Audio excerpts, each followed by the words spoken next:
اگلا سوال سعید احمد صاحب کا ہے۔ وہ کہتے ہیں کہ تراویح کے دوران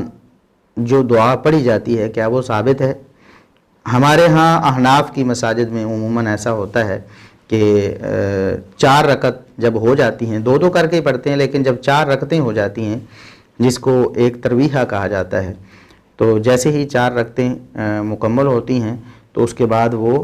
بیٹھ کر تھوڑی دیر وقفہ بھی کرتے ہیں اور ایک دعا پڑھتے ہیں،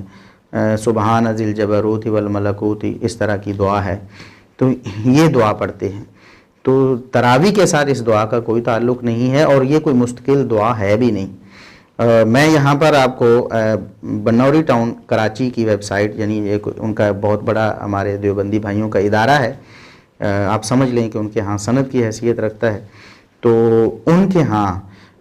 ان کی ویب سائٹ پہ یہی سوال کیا گیا کہ دعائے تراویح کا کیا ثبوت ہے، اور انہوں نے عنوان بھی یہی قائم کیا، دعائے تراویح کا ثبوت۔ جواب میں انہوں نے یہ لکھا ہے کہ تراویح میں ہر 4 رکعت کے بعد جو دعا مشہور ہے وہ کسی روایت اور حدیث میں ایک ساتھ نہیں ملتی۔ جواب کے الفاظ ذرا آپ ملاحظہ فرمائیے گا، ان الفاظ میں بھی میرے خیال میں بہت کوتاہی ہے۔ کہتے ہیں کہ وہ کسی روایت اور حدیث میں ایک ساتھ نہیں ملتی، البتہ ٹکڑے ٹکڑے میں مل جاتی ہے، جوڑنے سے یہی دعا بن جاتی ہے۔ سوال یہ تھا کہ دعائے تراویح ثابت ہے کہ نہیں، یہ نہیں کہا گیا کہ اس دعا کے الفاظ کسی موقع پر ثابت ہیں کہ نہیں۔ مختلف موقعوں پر نبی کریم صلی اللہ علیہ وسلم مختلف دعائیں کیا کرتے تھے۔ اب کوئی شخص ان 5-7 دعاؤں کو جوڑ کے کہے کہ یہ دعائے تراویح ہے، تو کیا یہ ایسا کرنا درست اور جائز ہو سکتا ہے؟ اب ظاہر ہے سننے والے اور پڑھنے والے ایسے پینا فلیکس چھپتے ہیں، کارڈز چھپتے ہیں، اور ایسی سوشل میڈیا پہ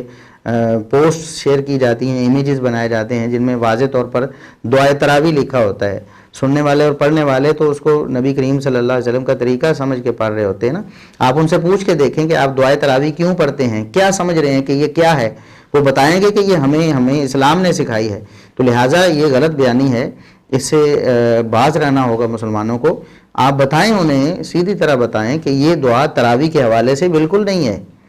تراویح کا اس سے کوئی تعلق ہی نہیں ہے، تو پھر کیوں اس کو مقرر کیا جا رہا ہے؟ ویسے کسی نے پڑھنی ہے 100 دعائیں پڑھے، لیکن تراویح کے موقع پر اس کو خاص کر دینا، اس حوالے سے میں جامع ترمذی میں جو سیدنا عبداللہ بن عمر رضی اللہ عنہما کا فتویٰ ہے وہ سنانا ضرور چاہوں گا۔ پہلے بھی میں بیان کرتا رہتا ہوں، بہت واضح اور 2 ٹوک فیصلہ ہے سیدنا عبداللہ بن عمر رضی اللہ عنہما کا۔ تو روایت یہ ہے کہ ان کے پہلو میں ایک شخص نے چھینک لگائی، چھینکا، اور چھینک کر اس نے کہا الحمدللہ والسلام علی رسول اللہ، یہ الفاظ اس نے کہے۔ تو عبداللہ بن عمر رضی اللہ عنہما نے اسے بڑی شفقت سے سمجھایا اور فرمایا کہ دیکھو اللہ کی تعریف اور نبی کریم صلی اللہ علیہ وسلم پر سلام ہی آپ نے پڑھا ہے نا، اس کے ہم بھی قائل ہیں اور اس کے فاعل بھی ہیں، ہم پڑھتے بھی ہیں، ہم اسے جائز بھی سمجھتے ہیں،